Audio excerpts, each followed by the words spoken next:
সামনে আমার অবজারভেশন 2026-27 পর্যন্ত একটা অর্থনৈতিক মন্দা চলতে পারে। বলবে কিছু কিছু লোক যে ভবিষ্যৎবাণী করতেছে, আবার এটা ভবিষ্যৎবাণী নয়। আপনি বর্তমান সম্পর্কে খবর রাখেন না বলেই বর্তমানকে আপনার ভবিষ্যৎ মনে হচ্ছে। সম্মানিত উপস্থিতি, কেমন আছেন আপনারা? আলহামদুলিল্লাহ আলা কুল্লি হাল ওয়া ফি কুল্লি মাকান। যদিও বা বর্তমান প্রেক্ষাপটে একজন মুসলিম ভালো থাকতে পারে না। বর্তমান প্রেক্ষাপট এতই খারাপ, কিয়ামতের আলামতগুলো এমন ভাবে প্রকাশ হয়েছে এখন যে একজন ইমানদার মুসলিমের পক্ষে নিশ্চিন্তে থাকা আর ভালো থাকাটা খুব কষ্টকর। তারপরেও নবী সাল্লাল্লাহু আলাইহি ওয়াসাল্লাম আমাদেরকে দিক নির্দেশনা দিয়েছেন যে যখন ফিতনার যুগ আসবে, ফিতনার যুগ বলতে চতুর্দিক থেকে ফিতনার ফাসাদ। ফিতনা ফাসাদ কেমন? মানে আল্লাহ রাব্বুল আলামিন কোরআনে একটা বিষয় বলছেন, সমাজ তার উল্টা চলছে, এগুলো ফিতনা। নবী সাল্লাল্লাহু আলাইহি ওয়াসাল্লাম হাদিসে একটা বিষয় বলেছেন, সমাজ তার উল্টা চলছে, এর নাম ফিতনা। পরিবারে ফিতনা, ধর্মের মধ্যে ফিতনা, সমাজে ফিতনা, অর্থনীতিতে ফিতনা, এখন সংস্কৃতির মধ্যেও ফিতনা। তো এই ফিতনাময় পরিবেশে নবী সাল্লাল্লাহু আলাইহি ওয়াসাল্লাম বলেছেন যে কেউ যদি ঈমান এবং আমলের উপরে, মানে নবী সাল্লাল্লাহু আলাইহি ওয়াসাল্লামের আদর্শের উপরে সবর করতে পারে, টিকে থাকতে পারে, তার জন্য 50 জন শহীদ সাহাবীর নেকি হবে ইনশাআল্লাহ। তো ফিতনাময় পরিবেশে যদি সবর করা যায়, হকের উপর অটল থাকার চেষ্টা করা যায়, ইনশাআল্লাহ আপনি 50 জন শহীদ সাহাবীর নেকি পাবেন ইনশাআল্লাহ। তো প্রত্যেকটা ক্ষেত্রেই আপনি ফিতনা পাবেন। পরিবারের দিকে তাকাবেন, দেখবেন পরিবারের বন্ধনগুলো আগের মতো নাই। প্রচুর ডিভোর্স হচ্ছে, স্বামী স্ত্রীর বিচ্ছেদ প্রচুর বেড়ে গেছে। তারপরে সন্তান সন্ততি আমাদের পরিবারে যারা আছে, দেখবেন এরা বেশিরভাগই দুনিয়াদার হয়ে গেছে, দিনের খুব একটা ফিকির নাই। বেশিরভাগ পরিবারের সদস্য দেখবেন নামাজ কালামের এখন ধার ধারছে না। ম্যাক্সিমাম পরিবার থেকে আস্তে আস্তে পর্দাটা কিন্তু শিথিল হয়ে যাচ্ছে। আপনি ব্যক্তি জীবনের দিকে তাকিয়ে দেখেন, গর্বের সাথে আমরা বলি না যে 90% মুসলিমের বাংলাদেশ, দেখবেন মেজরিটি সংখ্যক মুসলিম 5 ওয়াক্ত নামাজ জামাতে পড়ে না। বেশিরভাগ মুসলিম দেখবেন আল কোরআন বিশুদ্ধ করে তেলাওয়াতও করতে পারে না। তো এরপরেও আমরা দাবি করি যে আমরা প্রকৃত মুসলিম, জান্নাত আমাদের জন্য অপেক্ষা করছে। আসলে বাস্তবতা এমন নয়। যারা কোরআন আমরা টুকটাক পড়তে জানি, তাদের মধ্যে কত পার্সেন্ট কোরআনের অর্থ বোঝে? এই আল্লাহ পাকের কিতাব আমার হাতে আছে, এই কিতাবের অর্থ কতজন বোঝে? এটা একটা চ্যালেঞ্জ। যারা কোরআন পড়তে জানি আমরা, তাদের প্রতি চ্যালেঞ্জ, দেখেন তাদের মধ্যে কত পার্সেন্ট মানুষ কোরআনের অর্থ বলতে পারবে। আর অর্থটা যে জানা জরুরি, এই বিষয়টাও আমরা এখন জনগণকে বোঝাতে ব্যর্থ হচ্ছি। কোরআনের অর্থটা যে বোঝাটা জরুরি, এটা বোঝাতেও ব্যর্থ হচ্ছে। কারণ আমরা সবাই প্রত্যেক হরফে 10 নেকি পেতে চাই। কোরআন তেলাওয়াত করলে প্রত্যেক হরফে 10 নেকি হবে, এই তো। তো এই কনসেপ্ট যখন আমার মাথায় ঢুকে গেছে, আমি ওখানে নিজেকে থামিয়ে দিয়েছি। অর্থ বুঝে গবেষণা করলে এবং কোরআন কেন্দ্রিক জীবন ব্যবস্থা গড়লে যে আরো বেশি নেকি হয়, এটা আমার মাথায় নাই। প্রত্যেক হরফে 10 নেকি তো আপনি পাবেন তেলাওয়াত করলে, কিন্তু অর্থ বুঝে এর ভিতরে ঢুকলে, গবেষণা করলে এর মূল স্বাদটা পাওয়া যায়, এটা আমরা বুঝতে পারছি। দেখবেন বেশিরভাগ মানুষ কোরআনের অর্থটা জানে না। আবার আমরা যারা টুকটাক ভাঙাচুরা অর্থ জানি, তারা আবার দেখবেন কোরআনের সমস্ত আদেশ মেনে চলতে পারছি না এবং কোরআনের সমস্ত নিষেধও বর্জন করতে পারছি না। সমস্যা কিন্তু এখানেও থেকে গেছে। আবার কোরআনের ব্যাখ্যায় আছে হাদিস। তো এই হাদিসকে কেন্দ্র করে কোনো বিভ্রান্তির সুযোগ ছিল না, কিন্তু এখানেও আমরা বিভিন্ন জাল এবং মানে বানোয়াট হাদিসের উপর আমলও শুরু করেছি।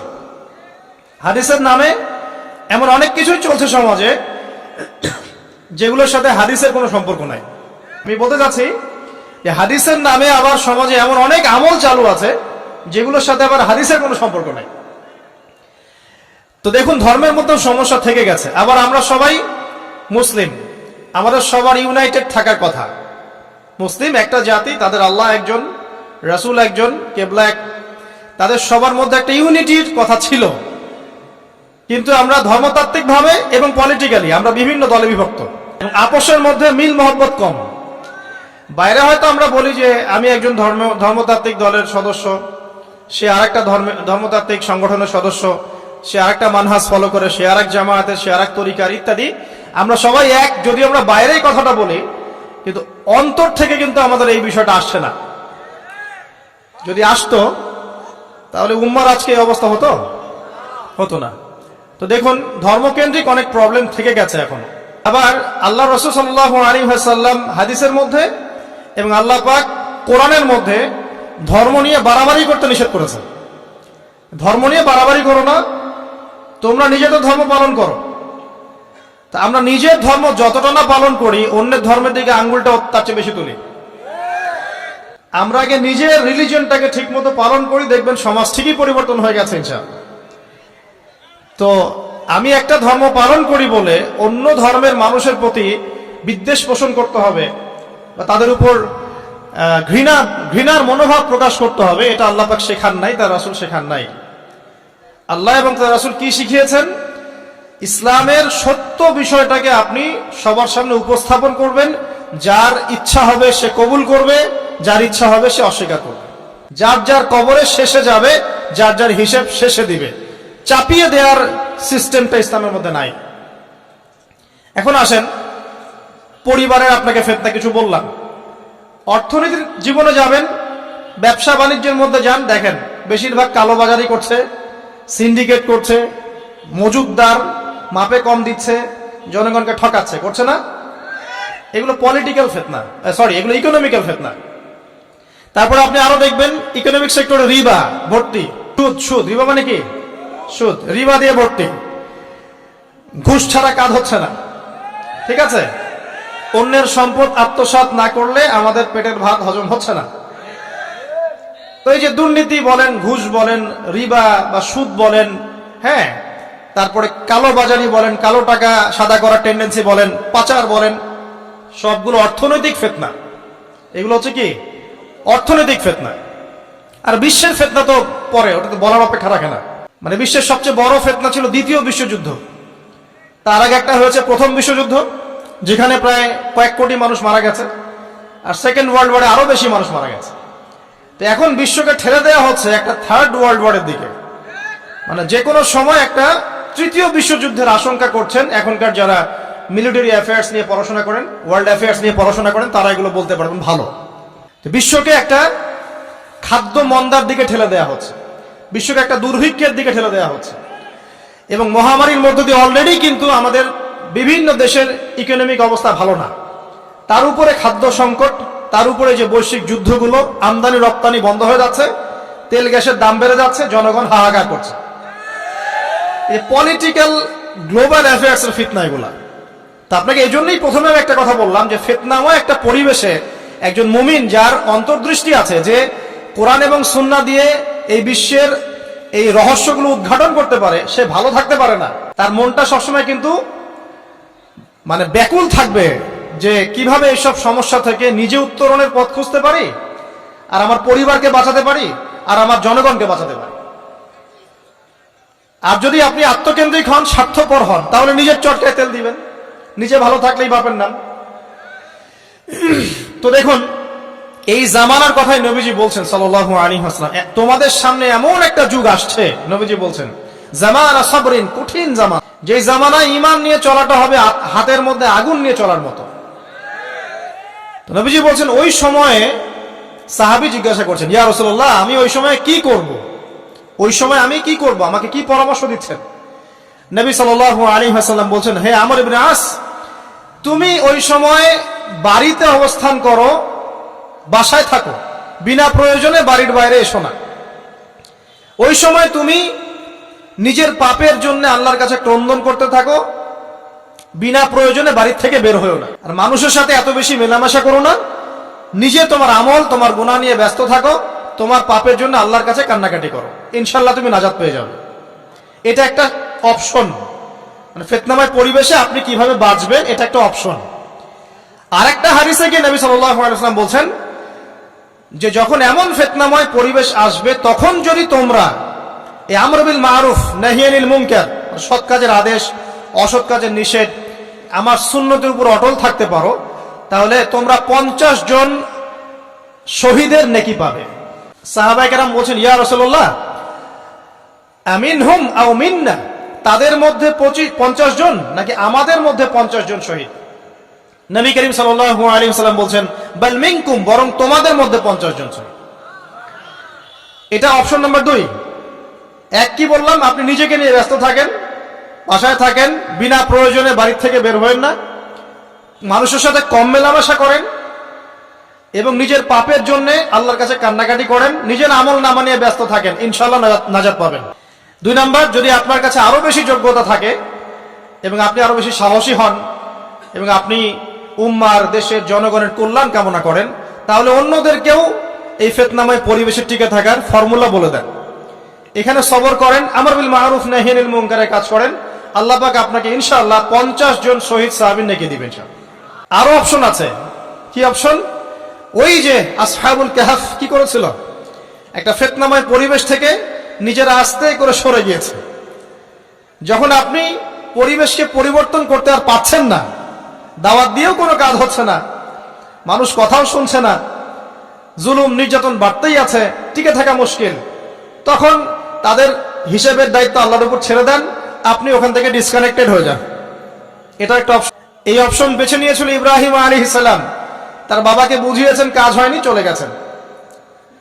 এই অপশন বেছে নিয়েছিল আসহাবুল কাহফ, সবাইকে বোঝাচ্ছে কাজ হচ্ছে না, তার রাস্তায় করে চলে গিয়ে গুহার মধ্যে রাত কাটানো শুরু করেছে। এমনও হাদিস পড়েছি আমি যে ফিতনাময় পরিবেশে সবচেয়ে সৌভাগ্যবান হবে ওই শ্রেণীর মানুষ যারা দেখা যাবে যে পাহাড়ি কোনো এলাকায় বা দূরবর্তী কোনো জায়গায় বসবাস করছে, যেখানে বৃষ্টিপাত হয়, গরু ছাগল মেষ বকরি এগুলো নিয়ে ওখানে চড়ায়, যখন আজানের সময় হয়, নামাজের ওয়াক্ত হয়, আজান দেয়, নামাজ পড়ে, দুনিয়ার ফিতনা থেকে এরা দূরে আছে, এরা সফল। এমনও হাদিস আছে।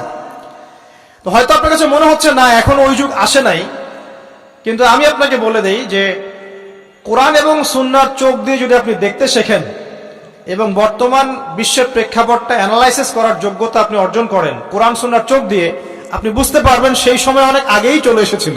এখন ফিতনা এবং ফাসাদময় এই পরিবেশে আমরা কি করতে পারি, ছোট স্কেলে, বড় স্কেলে না, ছোট স্কেলে। আমি আজকে বড় বিষয় নিয়ে কথা বলতে আসি না, কারণ আমি চিন্তা করলাম যে আসলে প্রথমে যদি ব্যক্তিকেন্দ্রিক বিষয়টা ঠিক না হয়, বড় বিষয় আলোচনা করে কোনো লাভ নাই।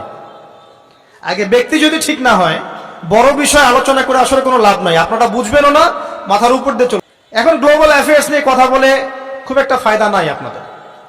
এখন ইকোনমিক পুরো এই সুদভিত্তিক সিস্টেম আপনি চেঞ্জ করতে পারবেন না, এবং পুরো যে তাগুতি ব্যবস্থা আপনি চেঞ্জ করতে পারবেন না। আপনি কি করতে পারবেন? আপনি নিজেকে পরিবর্তন করতে পারবেন, আপনার পরিবারকে পরিবর্তন করতে পারবেন। এতটুকু আপনার পক্ষে এখন পর্যন্ত সহজ, ঠিক না ভাই? ঠিক কথা। এটা আপনি এখন করতে পারবেন। তো এটার ফর্মুলা কি? ফর্মুলা ঘাটতে গিয়ে আল্লাহ পাক আমার মাথার মধ্যে একটা হাদিস নিয়ে এসে দিলেন, কারণ আমি বিশ্বাস করি যে আপনারা বলছেন মৌলানা আল্লামা, আমি আসলে এমন কিছু নই, এই কথাগুলো আসলে আমার সাথে যায় না। আমি নিতান্তই একজন ছোট মানুষ এবং তালেবে ইলম, জ্ঞানের পথের পথযাত্রী, আর আমি তালেবে ইলম হয়ে থাকতে চাই। আমি মুফতি হই, আমি মুহাদ্দিস মুফাসসির বা এই যে শব্দগুলো আপনারা বলছেন, এমন কিছুই নয়। আসলে কিয়ামতের মাঠে আমি জান্নাতে যেতে পারবো কিনা আমি নিজেই জানি না। যখন কোনো মানুষ নিজেকে অনেক বড় মনে করা শুরু করবে, বুঝে নেবেন সে ইবলিসের আনুগত্য করা শুরু করেছে আর কি। কারণ ইবলিস বলেছিল আবা ওয়াস্তাকবারা, আমি খলাকতানি মিন নার ওয়া খলাকতাহু মিন তিন, আমাকে সৃষ্টি করেছেন আগুন দিয়ে, আদমকে সৃষ্টি করেছেন মাটি দিয়ে, আমি কেন আদমকে সিজদা করতে যাব? তো এটা ইবলিসের চরিত্র, আবা ওয়াস্তাকবার, সে উদ্ধত হয় এবং অহংকার প্রদর্শন করে। তো আমি মনে করি যে আমি কিছু বলি না, আল্লাহ রাব্বুল আলামিন আমাকে বলার তৌফিক দেন মাত্র, আলহামদুলিল্লাহ। তা আমার মাথায় একটা হাদিস আসছে, সকাল থেকে ঘুরছে। সেটা হচ্ছে, দেখুন বারা ইবনে আযিব রাদিয়াল্লাহু আনহু থেকে বর্ণিত হাদিসটা আসছে এবং হাদিসটা বিশুদ্ধ। এখান থেকে আমি মূল আলোচনা যাচ্ছি যে একদিন আনসার মানুষদের মধ্যে, আনসার কারা? আমাদের আনসার বাহিনী। আনসার কারা? যারা মুহাজির সাহাবীদেরকে আশ্রয় দিয়েছিল মদিনায়, তাদেরকে কি বলা হয়? আনসার। তাহলে শব্দটা সুন্দর না? তাহলে আমাদের বাহিনীর নামটাও সুন্দর মাশাআল্লাহ। তো আনসার সাহাবীদের মধ্যে একজন ইন্তেকাল করেছেন, ইন্না লিল্লাহি ওয়া ইন্না ইলাইহি রাজিউন। এখন তাকে দাফন করা হচ্ছে, আর নবী সাল্লাল্লাহু আলাইহি ওয়াসাল্লাম কবরের পাশে চুপ করে বসে পড়লেন। তার বসা দেখা দেখি বাকি সাহাবীরাও তাকে ঘিরে গোল করে বসে পড়লেন। তারা বলছেন, আমরা এমন ভাবে এখানে বসেছিলাম যেন আমাদের মাথার উপরে পাখি এসে বসতে পারে, চুপচাপ, কোনো নড়াচড়া নাই। দেখেন রাসূলের সাথে বসার সুন্নত দেখেন, কোরআন এবং হাদিসের মাহফিলে বসার কিন্তু সুন্নত আছে। এখানে বসে দুনিয়াবি এত গল্পগুজব করা যাবে না, এই মোবাইল টোবাইল হাবিজাবি নিয়ে এত ব্যস্ত থাকা যাবে না, দিলের কান দিয়ে শুনতে হবে, ঠিক আছে? আদব আছে, না হলে কথা আপনার উপর তাসির করবে না। তারা এমন ভাবে বসেছিলেন যেন মাথার উপরে পাখি বসতে পারে, সুবহানাল্লাহ। এবার নবী করিম সাল্লাল্লাহু আলাইহি ওয়াসাল্লাম বলছেন যে যখন মাইয়েতকে কবরে শোয়ানো হয় তখন সে তাকে দাফন করে যাওয়া ব্যক্তিদের হাঁটার খসখস আওয়াজ শুনতে পায়। এরপরে তাকে যখন শুইয়ে দেওয়া হয়, সে যদি মুমিন ব্যক্তি হয় তাহলে তার মাথার দিকে তার সালাত এসে দাঁড়িয়ে যায়। দুনিয়াতে আপনি যে নামাজগুলো পড়েছেন, আমি যে নামাজগুলো পড়ছি, এগুলো মাথার দিকে দাঁড়িয়ে যায়। ডান দিকে চলে আসে তার সওম, সওম মানে কি? রোজা। বাম দিকে চলে আসে যাকাত, যাকাত মানে কি? যাকাতের সাথে তো আমরা পরিচিত নই। আমরা ওই যে রাস্তাঘাটে যে দান খয়রাত গুলো উঠানো হয় এগুলোর সাথে খুব পরিচিত, তাই না? কত টাকা কত পয়সা, কি কি গান করে আর টাকা কালেকশন করে না? অনেক সময় দেখা যায় রাস্তায় যাচ্ছি আমরা গাড়ি নিয়ে, পারলে গাড়ির সামনে এসে হুমড়ি খেয়ে পড়বে টাকা নেওয়ার জন্য। এইভাবে টাকা কালেকশন করতে কে শিখিয়েছে ইসলামে? আর আমরা অনেক সময় ছোট ছোট বাচ্চাদেরকে দিয়ে, মাদ্রাসার ছোট ছোট বাচ্চাদেরকে দিয়ে টাকা কালেকশন করাই, এটা ঠিক না। কেন ঠিক না জানেন? ছোটবেলা থেকেই ওর ব্যক্তিত্ব নষ্ট হচ্ছে। এই হাতটা উত্তম না এই হাতটা উত্তম? উপরের হাত উত্তম, নিচের হাত উত্তম? তো ছোটবেলা থেকে সে নিচের হাতে অভ্যস্ত হচ্ছে। দেখেন, এত টাকা পয়সা কালেকশন করে আমাকে আরেকটা স্বতন্ত্র মসজিদ করতেই হবে জরুরি? খুবই জরুরি ছিল। মানুষের কাছে হাত চেয়ে, হাত পেতে রাস্তাঘাটে এরকম করে গাড়ি থামিয়ে, তারপরে কি বলবো, সুর করে গান গেয়ে এত টাকা পয়সা কালেকশন করতেই হবে? মসজিদটা আমাকে টাইলস ফিটিং করতেই হবে? এসি মসজিদ করতেই হবে? আমরা এমনও মসজিদ রংপুরে দেখেছি 10 বছরেও টাকা কালেকশন শেষ হয় নাই। 10 বছর ধরে কালেকশন হচ্ছে। আমি ছোটবেলা থেকে দেখছি কালেকশন হচ্ছে। কি বুঝলেন? তো এগুলো আমাদের ব্যক্তিত্ব নষ্ট করে। মুসলিমরা উপরের হাতের মালিক। সারা বিশ্ব আমরা একসময় চালিয়েছি। এই পশ্চিমা সভ্যতা আমাদেরকে কি শিখায়? সারা বিশ্ব আমরা চালিয়েছি। এই আপনার উমাইয়া খেলাফতের সময়ও কর্ডোভায় আব্দুর রহমানের যে শাসন ছিল, কর্ডোভায়, স্পেন, পর্তুগাল, এই পুরো জায়গাগুলো পশ্চিমা বিশ্বের, এগুলো মুসলিমরা শাসন করেছে প্রায় 500-600 বছর। ইতিহাস তো আমরা জানিও না, পড়িও না, ভুলে গেছে। ইতিহাস পড়তে হয়।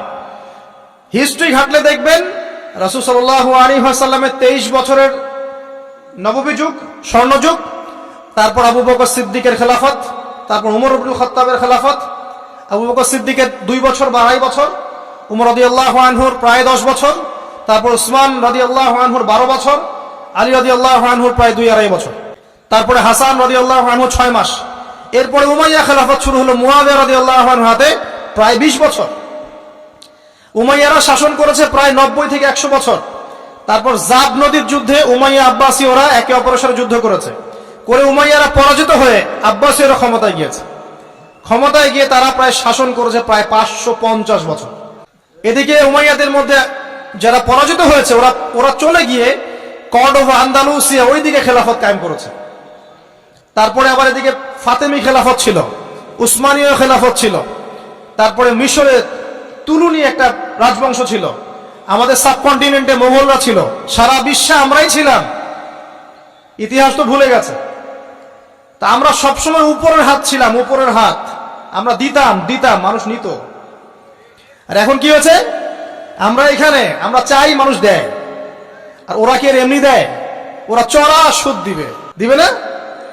ওয়ার্ল্ড ব্যাংকে যান লোন নিতে, চড়া সুদ, মানে এই সুদ শোধ করতে গিয়ে বিভিন্ন দেশ শ্রীলঙ্কা হয়ে যাচ্ছে। সুদ তো শোধ করতে হবে, এমনি এমনি তো আপনাকে আর এগুলো দিবে না। তো এই সুদটা শোধ করতে গিয়ে আমাদের জিনিসপত্রের দাম বেড়ে যাবে, তারপরে দেখবেন জনগণের উপর কর বেড়ে যাবে, অনেক প্রবলেম। আর এই প্রবলেমগুলো ফেস করতে হবে কি কারণে? রিবা বা সুদের কারণে। তো এই যে বলছি, দেখেন ছোটবেলা থেকেই যে আমরা নিচের হাতে অভ্যস্ত হচ্ছি, এটা ত্যাগ করতে হবে। ব্যক্তিত্বের পরিচয় দেন, এত টাকা পয়সা চেয়ে প্রতিষ্ঠান করার দরকার নাই। আমার জমি আছে 1 বিঘা, আমি প্রতিষ্ঠান করবো ইনশাআল্লাহ। আপনার 2 বিঘা আপনি করেন, যার সামর্থ্য আছে সে করবে, সামর্থ্য নেই করার দরকার নেই। আর একটা মসজিদ যদি কবুল হয়, একটা মসজিদ একটা জেলার জন্য যথেষ্ট।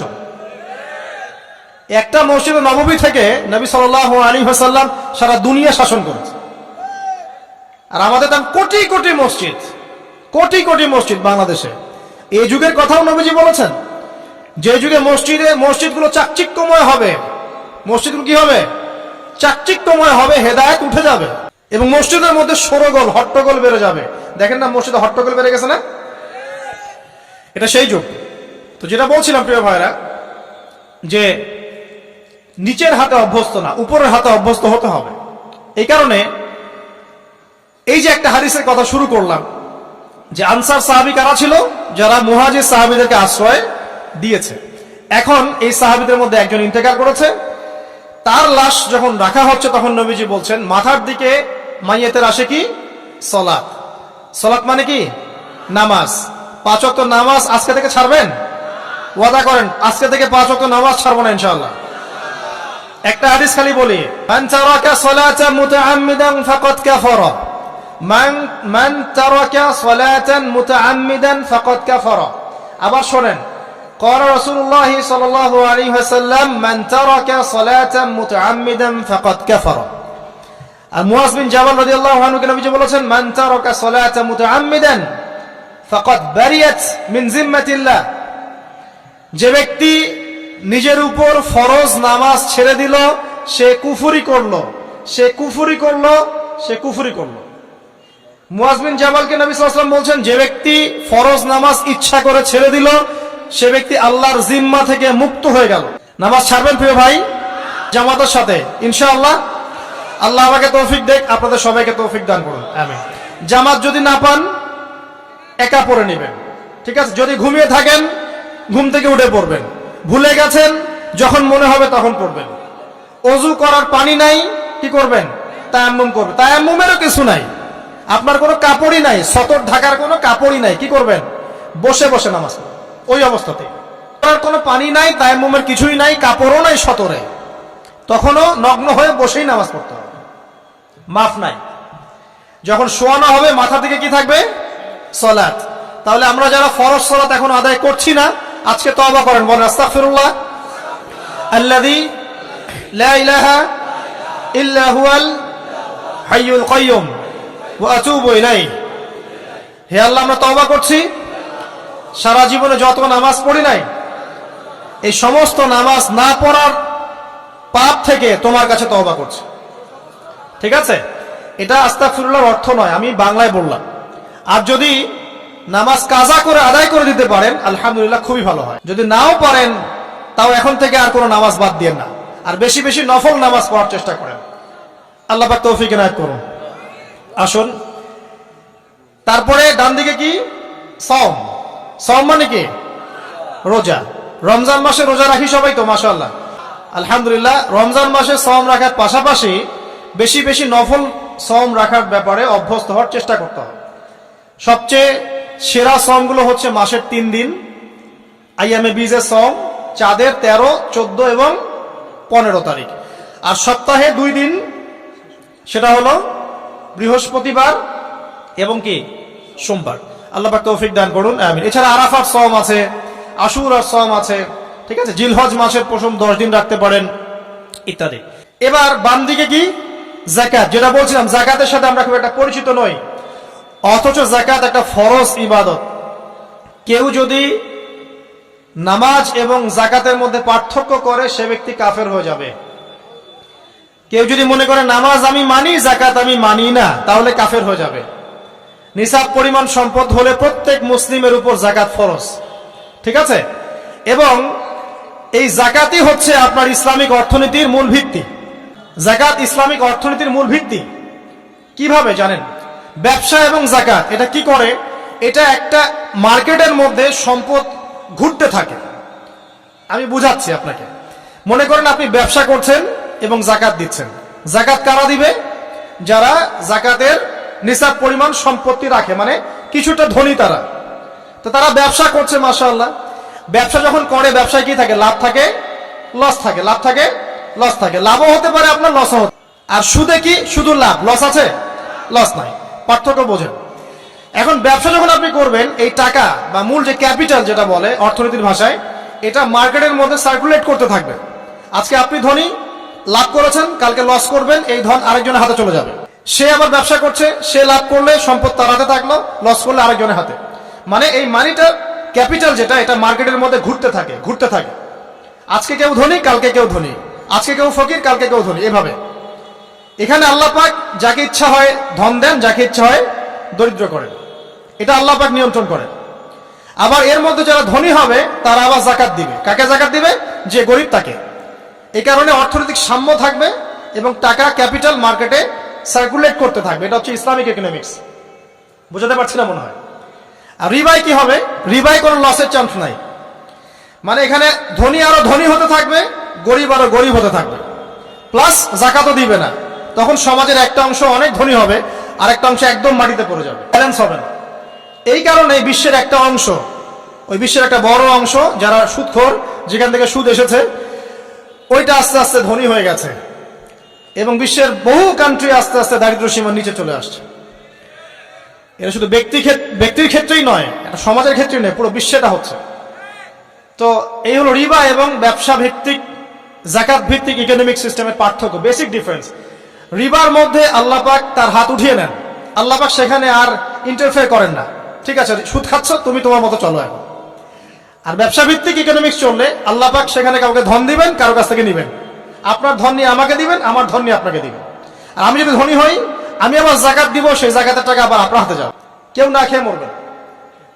তো সামনে এই যে বলা হচ্ছে 2023 সাল, শুধু 23 সাল না, আমার অবজারভেশন 2026-27 পর্যন্ত একটা অর্থনৈতিক মন্দা চলতে পারে।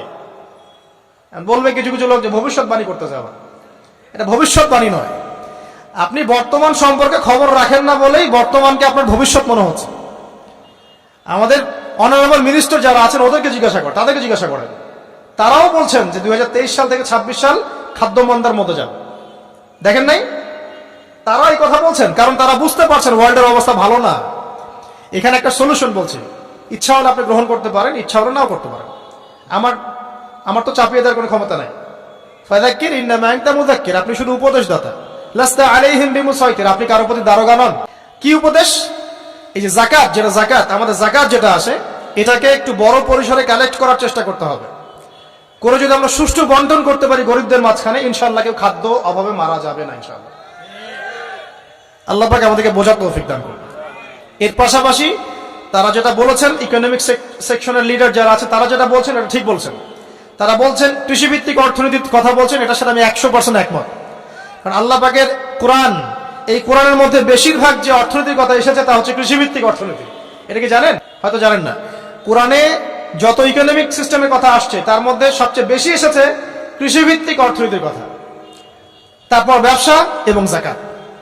অতএব তারা ঠিকই বলেছেন, দেশের যারা ইকোনমিক সেকশনে গবেষণা করছেন তারা ঠিক কথাই বলেছেন যে কৃষিভিত্তিক অর্থনীতি হচ্ছে আমাদের অর্থনৈতিক মন্দা দূর করার অন্যতম উপায়। ঠিক বলেছেন, আমি একমত। তো যাকাত যেটা কথা বলছিলাম, বাম দিকে যাকাত আসবে। তো যাকাত আমরা দিব তো ইনশাল্লাহ ভাই। যাদের শোনেন, বাংলাদেশে এমন অনেক শিল্পপতি আছে যাদের একজনের যাকাতের টাকা দিয়ে একটা গ্রাম চলতে পারে। আর যাকাতের টাকা কিন্তু শুধু এক বছরে আসবে না, প্রতি বছরেই ঘুরে ঘুরে আসবে। মনে করেন যে আপনাদের এলাকার মধ্যে অনেক বিত্তশালী আছেন, আমি দোয়া করি মন থেকে আল্লাহ পাক বিত্তশালীদের অন্তরটাকে নরম করে দিক এবং ওসমান রাদিয়াল্লাহু আনহুর মতো দানশীল করে দিক। আমরা দোয়া করি। আমরা কারো খারাপ চাবো? সবার জন্য হেদায়েতের দোয়া করব। টাকা থাকতে তো সমস্যা নাই, কিন্তু টাকা থেকে যদি উসমান রাদিয়াল্লাহু আনহু হতে না পারলাম তাহলে সমস্যা। টাকা থাকতে কোনো সমস্যা নাই, ধন আপনাকে আল্লাহ দিতেই পারে, এই ধনটাকে উসমান গনি রাদিয়াল্লাহু আনহুর মতো আল্লাহর পথে বিতরণ করে দেন, ইনশাআল্লাহ আল্লাহ পাক আপনাকে জান্নাতুল ফেরদৌস দান করবেন ইনশাআল্লাহ। তো অনুরোধ থাকবে, দেখেন আপনারা যদি একটা এলাকার যাকাত কালেক্ট করতে পারেন, মনে করেন কথার কথা এখানে কিছু মেয়ে আছে যারা খারাপ পথে পা বাড়িয়েছে, আমার কথা বুঝতে পারছেন? আচ্ছা, এরকম পল্লী অনেক জায়গায় আছে না? এক বছরের যাকাতের টাকা দিয়ে সমস্ত পল্লীর মেয়েদেরকে কাজ দেওয়া সম্ভব, কর্মে আনা সম্ভব। ওদেরকে কাজের ব্যবস্থা করে দেন, ওরা কখনোই ওয়ার্কারের কাজ করবে না ইনশাআল্লাহ। কোনো মেয়ে এই কাজ করতে চায় না আমার মতে, কোনো মেয়ে চায় না যে ইজ্জত বিক্রি করে খাবো, কোনো মেয়ে চাবে? কখনো চাবে না। ওকে আপনি ভালো কাজের ব্যবস্থা করে দেন এই যাকাতের টাকা দিয়ে, দেখবেন ইনশাআল্লাহ সে ওই খারাপ পথ ছেড়ে দিয়েছে। অনেক দেখবেন দরিদ্র মানুষ আছে যে পড়াশোনা করার কোনো সুযোগ নাই, টাকা পয়সা নাই, পড়াশোনা করতে চায় কিন্তু টাকা পয়সা নাই, দিনের জ্ঞান অর্জন করতে চায়, দেশকে কিছু দিতে চায়, টাকা নাই, তাকে আমরা হেল্প করতে পারি না? পারি। অনেক মানুষ আছে মাদক দ্রব্য বিক্রি করছে, তাকে বুঝান, দিনের হেদায়েত দেন যে ভাই আমি তোমাকে আরো ভালো চাকরি দিব, ভালো ব্যবসা দিব, তুমি ছাড়বা কিনা? বলবো আমি ছেড়ে দেবো ইনশাআল্লাহ। বুঝালে ছেড়ে দেবে ইনশাআল্লাহ।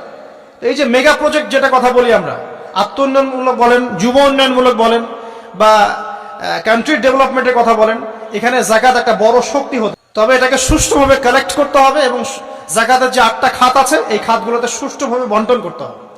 অমুসলিমদেরকেও যাকাত দেওয়া যায়, জানেন? অমুসলিম যদি কেউ থাকে, দরিদ্র, তাকেও যাকাত দিয়ে সহযোগিতা করা যায়। আমরা সহযোগিতা করি না বলেই তো যে চীন থেকে লোকজন এসে সহযোগিতা করে খ্রিস্টান বানাচ্ছে এখন সবাইকে, আরো বাড়বে দিন দিন। দেখেন আমরা তো সহযোগিতা করছি না, আপনার পাশে আপনার প্রতিবেশী না খেয়ে মারা যাচ্ছে, আপনি যাচ্ছেন না, এখন তো অন্য কেউ এসে যদি সাপোর্ট করে ও তো তার দলেই ভিড়বে, তখন স্বাভাবিক। এটাই হচ্ছে এখন। আল্লাহ বোঝার তৌফিক দান করুক আমাদের। বাম দিকে মাইয়াতের থাকবে কি ভাই? যাকাত। তারপরে পায়ের দিকে চলে আসবে তার আত্মীয়তার সম্পর্ক রক্ষার ইবাদত, তার এই যে অন্যান্য দান সদকা, তার নফল আমল, তার তাসবিহ তাহলিল, তার কোরআন তেলাওয়াত ইত্যাদি পায়ের দিকে চলে আসবে। এখানে একটা হাদিস এসেছে, সূরাতুল মুলক যে ব্যক্তি রাতের বেলা তেলাওয়াত করবে, কোন সূরা ভাই? তাবারাকাল্লাযী বিয়াদিহিল মুলক ওয়া হুয়া আলা কুল্লি শাইইন কাদির। এই সূরা যে ব্যক্তি রাতের বেলা করে তেলাওয়াত করবে, ইনশাআল্লাহ সূরা মুলক কবরে তার সাথে থাকবে এবং কবর আযাব থেকে সূরা মুলক তাকে বাঁচাবে ইনশাআল্লাহ। আমি বুঝাচ্ছি যে কি অবস্থাটা হবে। এবার দুজন ফেরেশতা মাথার দিক থেকে আসবেন, আসতে চাইবেন, সালাত বলবে এখান দিয়ে আসা যাবে না, এদিক দিয়ে আসা যাবে না। ডান দিক দিয়ে আসতে চাইবেন, এদিক দিয়ে আসা যাবে না। বাম দিক দিয়ে আসতে চাইবেন, যাকাত বলবে এদিক দিয়ে আসা যাবে না। পায়ের দিক দিয়ে আসতে চাইবেন, আমলগুলো বলবে এদিক দিয়ে আসা যাবে না। তখন যাই হোক তারা আসবেন। এটা তাদের, এটা কথা কি? এটা কথাটা হচ্ছে যে সালাতের গুরুত্ব, মানে সে সালাত আদায় করেছে, সে আমার হক আদায় করেছে, আমি তার পক্ষে আছি, এটা পক্ষে বোঝাচ্ছে। রোজা বলবে আমি ওর পক্ষে আছি, তাকে আপনি কোনো শাস্তি দিবেন না, আমি তার পক্ষে আছি। আপনারা দুজন তাকে শাস্তি দিবেন না, আমি যাকাত তার পক্ষে আছি, এটা পক্ষে থাকার কথা। তারপরেও তারা আসবেন, চোখগুলো হবে নীল এবং কালো বর্ণ, নীলাভ চোখের, কালো। মুনকার নাকি উঠে বসিয়ে দেওয়া হবে। এবার 3টা প্রশ্ন। প্রথমে প্রশ্ন হচ্ছে কি? মান রব্বুক, তোমার রবকে? তখন মুমিন বান্দা বুক ফুলিয়ে বলবে রব্বি আল্লাহ, আমার রবকে আল্লাহ। পৃথিবীতে যে ব্যক্তি আল্লাহর সাথে শিরিক করে নাই, আল্লাহ তাওহীদের উপর থেকেছে এবং তার উপরে মৃত্যুবরণ করেছে, ইনশাআল্লাহ সে ব্যক্তি এর উত্তর নির্দ্বিধায় দিতে পারবে ইনশাআল্লাহ।